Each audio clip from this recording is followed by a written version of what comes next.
አሁንም ነግራችሁ መረጃ ምናልባት እውነት ከሆነ 35 ቀን በሞላው የኢራንና የአሜሪካ ብሎም የእስራኤል ጦርነት ላይ ሌላ አዲስ ምዕራፍ ሊከፍት የሚችል አይነት መረጃ ነው።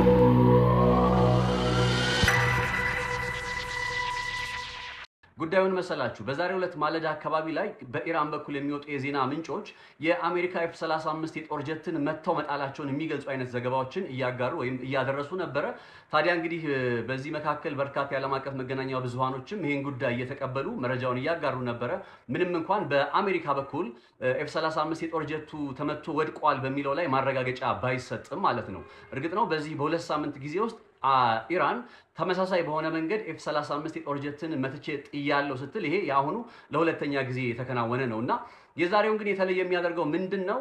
የወድቋል የተባለውን የአሜሪካ F-35 የጦር ጀት ሲያበር የነበረው አብራሪ እንግዲህ ያው ፓይለቶች ጥቃቱ ልክ በሚፈጸምበት ቅጽበት ላይ በፓራሹት ከጄቱ አምልጠው ህይወታቸውን የሚያተርፉበት አይነት መንገድ እንዳለ ይታወቃል። እና ጥቃቱ ሲሰነዘርበት የF-35 የጦር ጀት አብራሪው ወዲያውኑ በፓራሹት አማካኝነት ከአደጋው ተርፎ የነበረ ቢሆንም ነገር ግን በኢራን ምድር ውስጥ ነው እንግዲህ በፓራሹቱ መውረድና ማረፍ የቻለው ኢራን ምድር ውስጥ ነው፣ በሌላ የጎረቤት ሀገር ላይ አይደለም። ይህን ተከትሎ ከማለዳ ጀምሮ ኢራናውያን አሰሳ እያደረጉ እንደነበር የሚገልጽ ዘገባም ነበረ።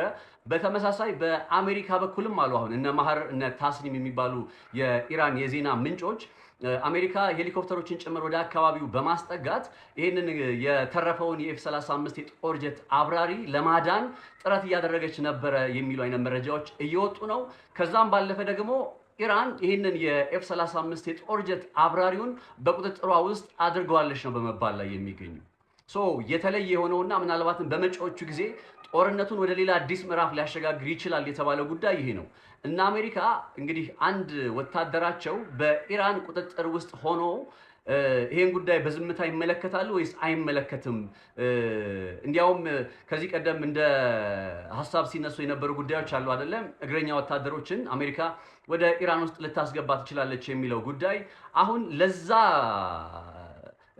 ሐሳብ ምናልባትም እንደ ስፕሪንግ ቦርድ ወይም እንደ መነሻ ሆኖ ሊያገለግል የሚችልና አሜሪካ ራይት ናው ወዳም ሳይሆን ተገዳ በኢራን ቁጥጥር ውስጥ ነው የተባለውን የጦር ጀት አብራሪዋን ለማዳን ስትል እግረኛ ወታደሮቿን ለማስገባት የምትገደድበት አይነት ሁኔታ ተፈጥሯል ነው እየተባለ የሚገኘው። እርግጥ ነው በአሜሪካ በኩል አሁን በኢራን የዜና ምንጮች አማካኝነት የሚወጡትን F-35 የጦር ጀቱን መትቼ ጥያለሁ የሚለውንም ሆነ የአሜሪካ የጦር አብራሪን በቁጥጥር ውስጥ ይገኛል በሚለው መረጃ ላይ በይፋ የተሰጠ ምላሽ የለም። ወይም አሜሪካ ልክ ነው F-35 የጦር ጀቴ ተመቶ ወድቆብኛል ብላ አልገለጸችም፣ ወይም ወታደሮቿ ወይም የጦር አብራሪው በኢራን ቁጥጥር ውስጥ ነው በሚለው ላይም እንዲሁ የሰጠችው ምላሽ የለም።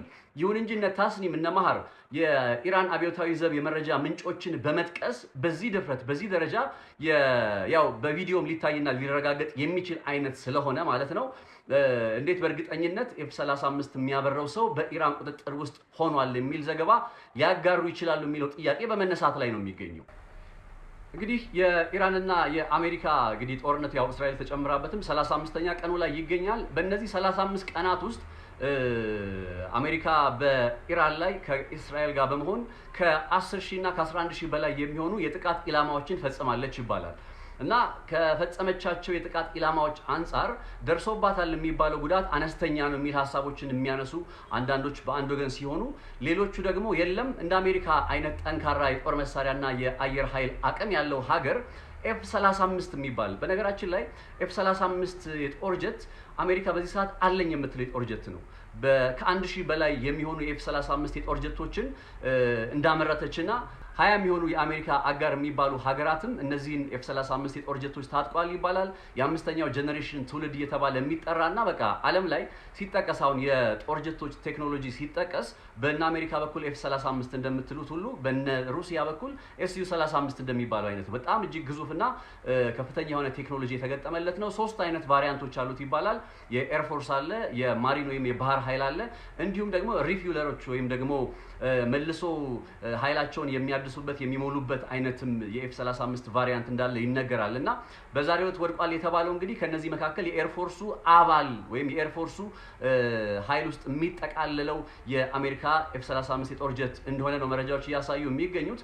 ያም ማለት አሁን ኤፍ35 የጦር ጀቱ ወድቋል ከመባሉ በላይ ትልቁና አንገብጋቢው ጉዳይ በዚህ ሰዓት የአሜሪካ የጦር ጀት አብራሪ በኢራን ቁጥጥር ስር ይገኛል ወይስ አይገኝም የሚለው ነገር ነው። ፍላሽ ፖይንት ነው የሚሆነው ባይዘው ይሄ ጉዳይ ከተረጋገጠና እውነት ከሆነ ፍላሽ ፖይንት ነው። ወደ ሌላ አዲስ ምዕራፍ ይሸጋግራል ጦርነቱ እና አሜሪካ የወታደራቸው ተማርኩ እንግዲህ ኢራንን አጥፍተናታል፣ አውድመናታል፣ ጉዳት አድርሰንባታል እያሉ የሚናገሯት ኢራን አሁን ላይ የጦር ጀት አብራሪያቸው በቁጥጥሯ ውስጥ ሆኖ በዝምታ ሊመለከቱ አይችሉም። በቃ በእርግጠኝነት እውነቱ የሚረጋገጥ ከሆነና የነታስኒምና የነማህር የዜና ምንጮች መረጃ በቪዲዮም ጭምር ተደግፎ የጦር አብራሪው እንግዲህ በምስል ከታየ ከዛ በኋላ እና አሜሪካ ምን አይነት ምላሽ ሊወስዱ ይችላሉ የሚለው ነገር ይጠበቃል። የሆርሙዝ ሰርጥን አናስከፍትም ሲሉ የነበሩ ዶናልድ ትራምፕ ወይም ሆርሙዝ ሰርጥን ጥለን እንወጣለን ሲሉ የነበሩ ዶናልድ ትራምፕ ራይት ናው በእርግጥም ጦርነቱን ጥለው ላይወጡ የሚችሉበትና ለመጪዎቹ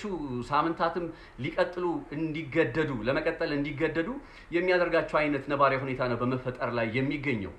ለማንኛውም በዚህ ሰዓት ላይ በቃ ዓለም በጉጉት እየተጠባበቀው ያለ ከገልፉ ጦርነት ጋር በተገናኘ የሚጠበቀው መረጃ ይሄ የአሜሪካ ወታደር የአሜሪካ የጦር ጀት አብራሪ በኢራን ቁጥጥር ውስጥ ሆኗል ወይስ አልሆነም የሚለውን ነገር ነው። እኔም እየተጠባበኩት ያለ ጉዳይ ነው። አዲስ ነገር ካለ ወዲያውኑ ይዤላችሁ መጣ ይሆናል ማለት ነው። በጣም አመሰግናለሁ።